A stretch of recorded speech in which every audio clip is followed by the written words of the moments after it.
안녕하세요. 근해 척추 이무준 원장입니다.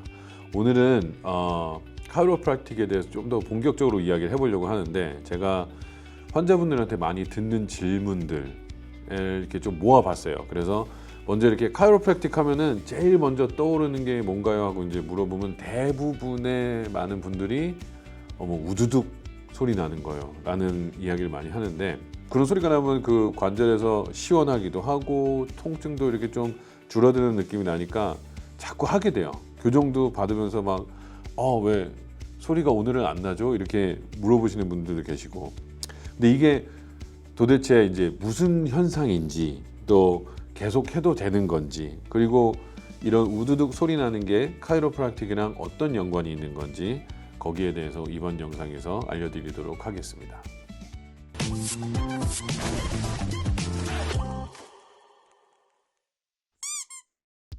네, 먼저 카이로프랙틱이 뭔지에 대해서 이야기를 하는 게 맞을 것 같아요. 보통 카이로프랙틱 하면은 많은 분들이 뼈를 이렇게 움직여서 우두둑 우두둑 소리를 내는 거라고 생각을 하세요. 근데 이 뼈 소리는 메인이 아닙니다. 이 카이로프랙틱은 우리 척추 신경을 통해서 신경계 기능을 이렇게 회복시키는 그런 치료입니다. 우리 몸을 컨트롤하는 컨트롤 타워라고 할 수 있겠죠. 그게 뭘까요? 바로 뇌죠. 이 뇌에서 여러 경로를 통해서 정보를 받고 다시 이제 보내고, 이런 일을 계속 하는데, 그중 가장 큰 경로 중에 하나가 바로 우리 척수입니다. 척수는 굉장히 긴 우리 척추 안에서 이 머리 끝부터 이 꼬리뼈인데까지 쫙 늘어져 있는 신경 다발이라고 보시면 되겠고요. 그 척수는 또 척추 신경을 통해서 정보를 받고 또 뇌에 보내고, 뇌에서 보낸 명령을 다시 또 척추신경으로 보내는 그런 역할을 하는 거죠. 이 척수는 너무 중요해요. 그래서 뭐 예전에 그 슈퍼맨, 그 크리스토퍼 리브스라고 하죠. 그분도 말에서 떨어지셔가지고 척수 손상을 당하셔가지고 사지마비가 됐었고, 이 척수가 잘못되면은 정말 온 몸에 문제를 일으키게 됩니다. 근데 이 중요한 척수를 보호하는 기관이 바로 척추입니다. 이 척추 안에 디스크 바로 뒤에 척수가 위치해 있고요. 이 척수에서 척추신경이 온몸으로 또 퍼져나갈 수 있게 공간을 만들어주는 역할을 하는 것도 바로 척추예요. 그래서 척추의 이 정렬이나 움직임에 문제가 생기면 몸 여기저기에서 신호 오류가 생길 수가 있는 거고요. 이 카이로프랙틱 교정은 이렇게 척추 신경하고 또 뇌의 정보 교환을 조금 더 원활하게 해주는데 목적을 두고 있는 게 바로 이 카이로프랙틱 교정 치료입니다. 그래서 우리가 이제 우두둑 소리 나는 게 카이로프랙틱 교정이라고 생각하는데, 그거는 그냥 교정을 하면서 나오는 그런 부수적인 현상인 거지, 그게 교정의 목적은 아닌 겁니다. 그런데 왜 우리는 이 우두둑 이걸 왜 하고 싶을까요? 안 해보신 분은 있어도 한 번만 해보신 분은 없으실 거예요. 한 번 하면 막 뭔가 중독성이 생기거든요. 근데 잘 생각해 보시면은 우리는 대부분 이렇게 뭐 걷다가 뛰다가 혹은 뭐 운동을 하다가 그런 도중에 이런 우두둑, 목을 이렇게 우두둑하거나 막 손을 우두둑하거나 그런 충동을 느끼지는 않아요.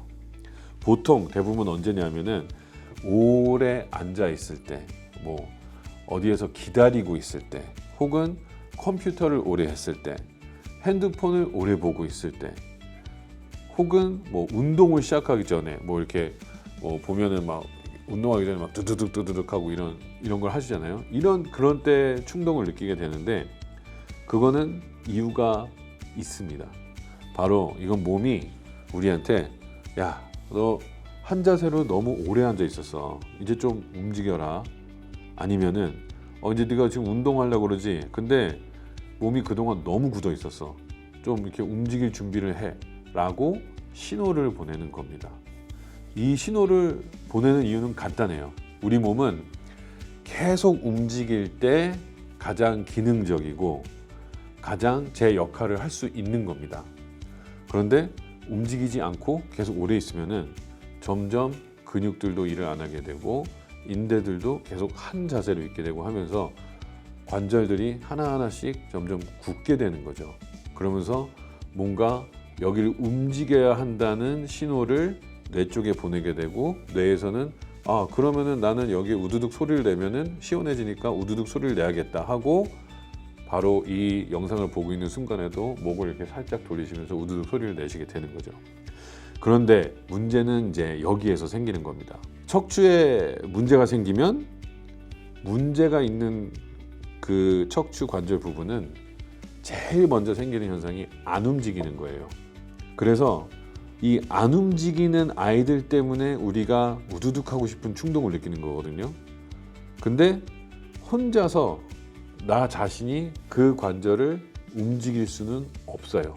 왜냐하면은 내가 여기 목에 3번 척추가 너무 뻐근하니까 3번 척추를 움직여야겠다 그러고 툭 할 수 있는 사람은 이 세상에 아무도 없을 겁니다. 저도 못하고 어떤 카이로프락터들도 세상에서 어떤 카이로프락터들도 할 수가 없어요. 근데 이걸 움직이기 위해서 우리는 목 전체를 돌리고 허리 전체를 이렇게 비틀게 돼요. 그러면 어떤 일이 벌어지냐? 정작 문제가 있는 그 관절은 움직이지 않고 그대로 있고요. 그 위나 아래 멀쩡했던 관절들이 움직이면서 소리를 내게 됩니다. 이걸 계속 반복하면 어떻게 될까요? 좋은 관절, 좋은 디스크, 좋은 인대들이 계속 손상을 당하게 되는 겁니다. 우리 척추는 가장 충격을 많이 받을 때가 앞으로 확 늘어날 때, 그리고 비틀어질 때예요. 우리 척추의 인대들은 그때 가장 취약해집니다. 그래서 조금씩 찢어질 수도 있고, 디스크도 똑같아요. 바깥에서 조금씩 찢어지는 경우가 생겨요. 근데 우리가 목이나 허리에 소리를 내려고 할 때는 항상 비틀게 되죠. 그러면서 좋은 관절들, 좋은 인대들이 다 손상을 당하게 되는 겁니다. 근데 왜 시원할까요? 나는 계속 손상을 입히는데 계속 시원하니까 하는 거잖아요. 이유는 딱 두 가지예요. 첫 번째는 관절 사이에 기포가 있습니다. 그래서 그 기포에서 이렇게 비틀어지면서 기포가 터지면서 나오는 그 안에 있는 신경 화학 물질, 그걸로 인한 일시적으로 시원한 느낌이 있어요. 또 두 번째는 그 시원한 느낌 때문에 신경 자극이 생깁니다. 신경 자극이 생겨서 뇌에서 도파민이나 엔돌핀 같은 그런 기분 좋은 반응이 나와요. 그러면은 이게 바로 중독으로 이어지는 겁니다. 물론 우리가 마약이나 그런 중독이랑은 비교할 수도 없지만, 어떤 상황이 됐을 때 나 이거 또 해야 되겠다라는 그런 중독적인 현상을 뇌에서 만들게 되는 거죠. 그러면 아예 하면 안 되는 것인가? 또 그건 아니에요. 나쁜 건 아니에요. 왜냐하면은 비틀지만 않으면 되니까요. 우리가 그냥 목이 뻐근할 때 천천히 이렇게 스트레칭 하다가 두두둑 소리 나는 거는 그건 너무 자연스러운 현상이기 때문에 전혀 문제가 되지 않습니다. 문제가 되는 거는 우리가 억지로 소리를 내려고 비틀거나 꺾거나 할 때, 그럴 때 문제가 생기는 거죠. 이 우두둑 이야기를 하는 김에 내 목을 누구한테 맡겨야 된다. 그러면은 첫 번째로 생각을 하셔야 되는 게 이 사람이 이걸 할 수 있는 자격증이 있나, 그러니까 라이센스가 있는지 그거를 꼭 확인하는 게 가장 중요합니다. 미국에는 우리 척추를 교정할 수 있는 직업이 4가지 면으로 딱 정해져 있어요. 이 카이로프락터들, 그리고 DPT라고 하죠. Doctor of Physical Therapy라고 해서 그 물리치료 닥터들, 그리고 우리가 흔히 알고 있는 메디컬 닥터분들, 그리고 DO라고 하는 아스티오패틱 닥터들이 있어요. 근데 메디컬 닥터분들이나 아스티오패틱 닥터분들은 이미 이런 교정을 안 한 지는 너무 오래되셨고요. 이분들은 이런 교정이 자기들의 그 치료 범위 안에 들어가는데 자기들은 필요 없으니까 하지 않는 거거든요. 근데 이 중에서 카이로프락터들이 척추 교정을 가장 많이 주로 사용하기 때문에 우리가 보통 척추 교정하면은 카이로프락터라는 생각을 하게 되는 거죠. 그래서 누가 내 목을 이렇게 교정을 한다? 그러면 그 넷 중에 하나인지 아닌지를 알아보는 게 가장 중요합니다. 또 하나 뭐냐면 이 사람이 나에 대해서 충분히 내 상황에 대해서 충분히 알고 시작을 하는지 그것도 중요해요. 그냥 저 목이 아파서 왔어요. 그렇다고 해서 바로 교정을 한다? 그거는 절대 안 돼요. 거기에 대한 뭐 히스토리도 듣고, 그러니까 문진이 굉장히 중요합니다. 그 전에 어떤 일이 있었는지, 그 가족력은 있는지, 혈압은 있는지, 드시는 약은 있는지 그런 것들을 먼저 다 이야기하고 목을 교정해도 된다라는 이제 디시전이 생기면 그때 이제 교정을 해야 되는데, 문제는 다 이걸 다 했어요. 그래도 이렇게 비트는 교정을 하면 안 됩니다. 목이 교정을 하는데 확 돌아간다? 그러면 그건 너무 많이 비틀어진 거예요. 그래서 그런 경우는 좀 위험한 경우입니다.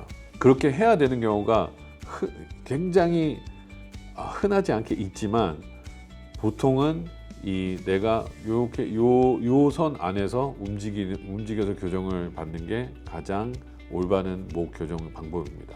그래서 이걸 정리하자면은 우두둑 하는 데는 시원한 이유가 있습니다.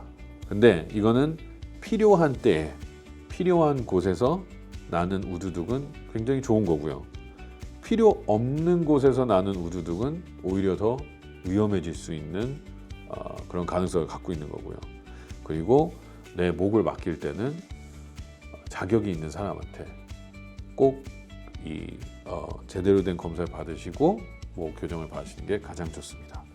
이번 영상은 여기까지 하고요. 다음 영상에는 이어서 이제 카이로프랙틱에 대한 그 궁금증에 대해서 더 이야기를 해보도록 할 텐데, 제가 환자분들한테 자주 받는 질문들 이제 정리를 해서 더 알려드리도록 하겠습니다.